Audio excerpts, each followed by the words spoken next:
I can't take myself too serious with the Hi guys. My name is gamertag6999. That's actually no gamertag would be that bad. Or would it? I don't know. I gotta get rid of one of these. Let's get rid of the headphones so I look less like a maniac. I gotta wear these because I gotta go to bed on time. I got a bedtime. Yes, I do. How about you? You don't? Well, probably should.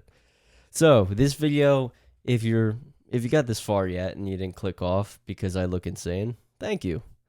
But you're gonna learn something. So please relax, chill, and let's learn something today. So I've been kind of AWOL for a little bit. I got sick for about a good week to 2 weeks. It wasn't fun. It sucked. I don't recommend getting sick if you can prevent it. Now, I'm a relatively healthy person. So how did I get sick? If you're asking that question internally, I will give you the answer. I have a bad habit of redlining myself. You know the saying where it's like burn the midnight oil, the stone doesn't sharpen the sword sharpens the stone, or you have to grind to dust.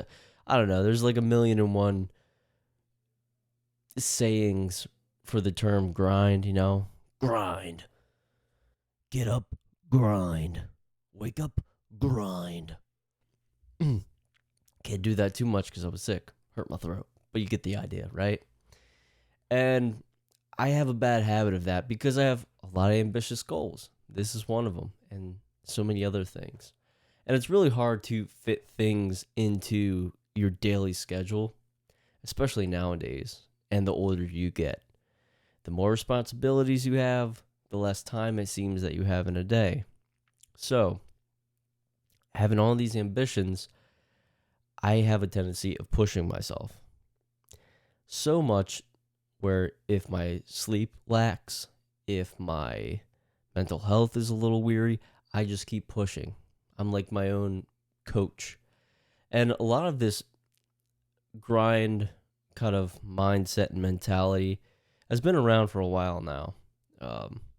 Kind of the newer people that keep pushing it. A lot of people I look up to as well. Like David Goggins is a huge one. He's one of them. But you'll come across a lot of guys that'll just tell you, you're not working hard enough, you're not doing enough. And you can listen to this content a lot and keep doubting your own capabilities. And sometimes, hey, if you're slacking, be honest with yourself. But it can become toxic.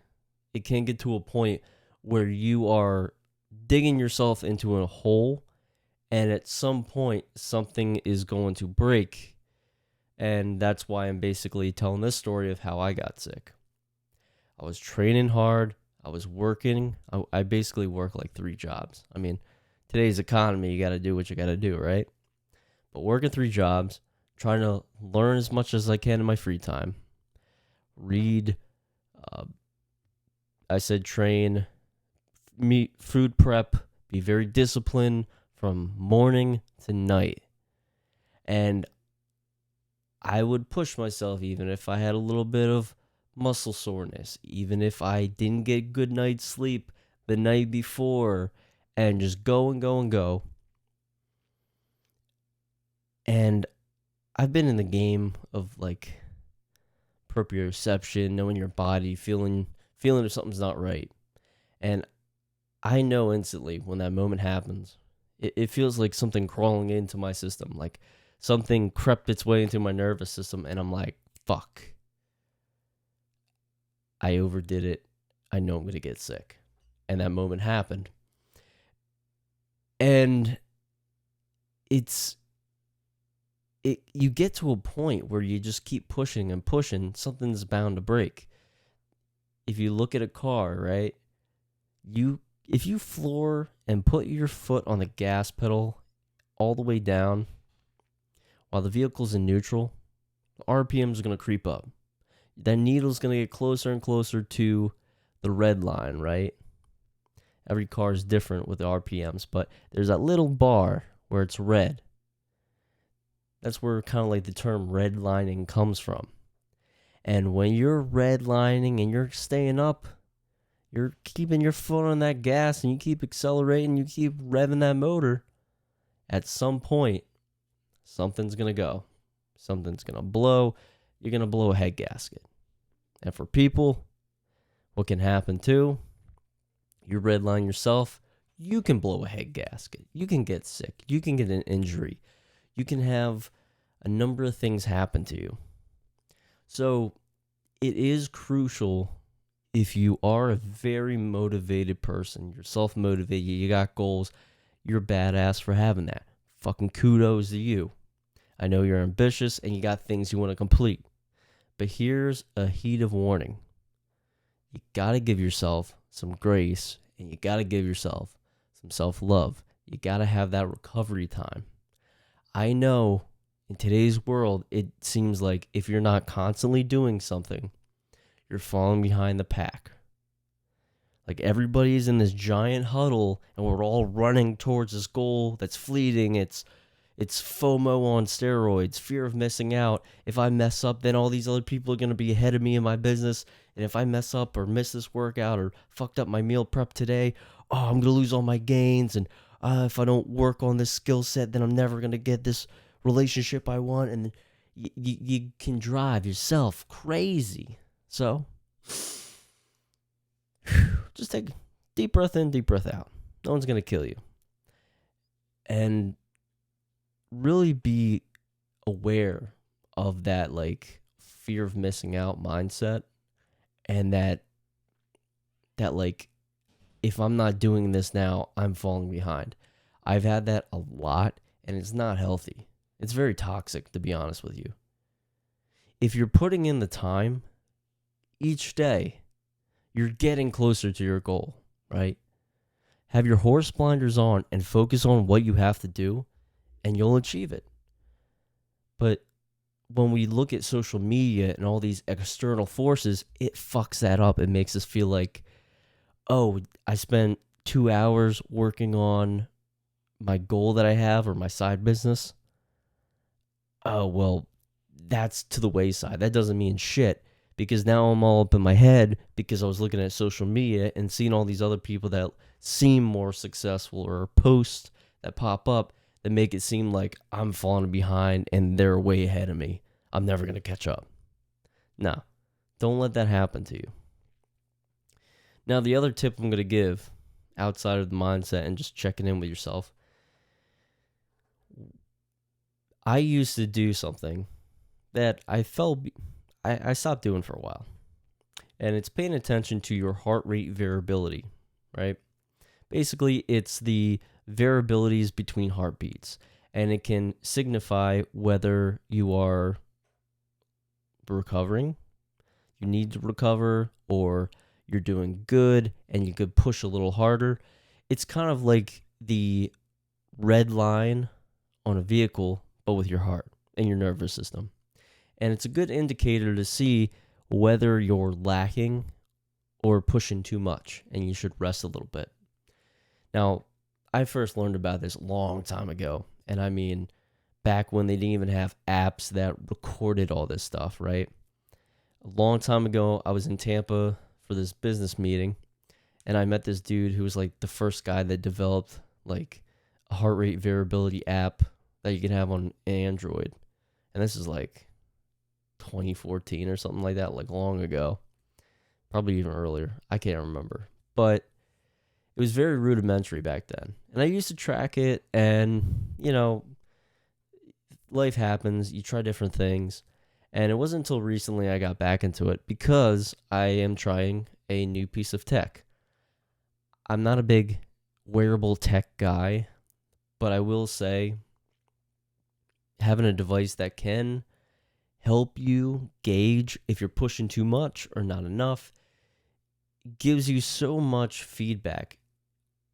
So much so that you can actually just look at an external thing that's telling you, okay, your nervous system, your heart's looking good. You got the green light fucking go at it. There's no guessing, right? And since I've been implementing, this wearable device, it's been beneficial. And it helped me a lot with, I started wearing this. I'm not advertising this by any means. I'm not saying you have to run out and get exactly this device or an Apple Watch or Garmin or any of these things or a Ring. I mean, do your own research. This is the Whoop 4.0. It works for me and for kind of my lifestyle and the budget that I want to deal with. But do your own research. I know Garmin makes a lot of good products. Apple Watch is very good. Oura Ring is good. And Whoop, this, had a lot of good reviews too. So do your own homework and make the decision for yourself. But with my experience, this has been pretty good. It helps me. I look at all my metrics and I can tell, all right, my nervous system is recovered. I'm doing good. Let's fucking kill it at the gym. Work hard during the day. Do all this stuff that I want to do. And then the next day happens. Then I look at my metrics again and be like, all right, I can kind of go middle ground. I slept good. Or, oh shit, I didn't sleep enough. So I'll train today, but I won't overtax my nervous system. And you can play and move around and mold your day and your schedule where you keep progressing forward. You keep hitting those goals, but you're not going to redline and you're not going to burn yourself out. I burnt myself out numbers of times. I could tell so many stupid stories of sleeping 3 hours and then working a double shift and doing this. And I probably lost a couple years of my life just from burnout, overdoing myself, and just dumb shit. So learn from my mistake. Don't actually beat yourself up and repeat it, right? Don't repeat what I've done. So heart rate variability, paying attention to that helps. And really sleep. Like, sleep is, I think the United States, if you're in the US, you are one of like X%. I think we're the worst sleepers in the world. We have so much caffeine in us. We're kind of like workaholics. We're addicted to technology. We're surrounded by blue light all the time. We have good beds, shitty beds, bad nighttime habits, and that all plays a role in how you recover and how you can keep moving towards your goals. If you're sleeping like shit, your cognitive ability is going to be dog shit. If you're sleeping like shit, your recovery is going to be dog shit.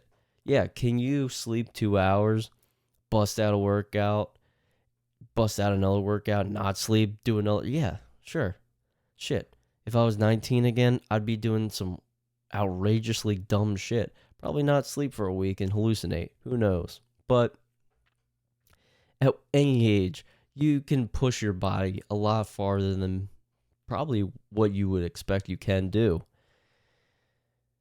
But over time, doing that consistently, something's gonna break. You're gonna blow a gasket, right? So having a structured sleep schedule and knowing how many hours of sleep you get is very beneficial and it's very crucial. It's another reason I'm not promoting this product, but it's another reason why I like Whoop 4.0.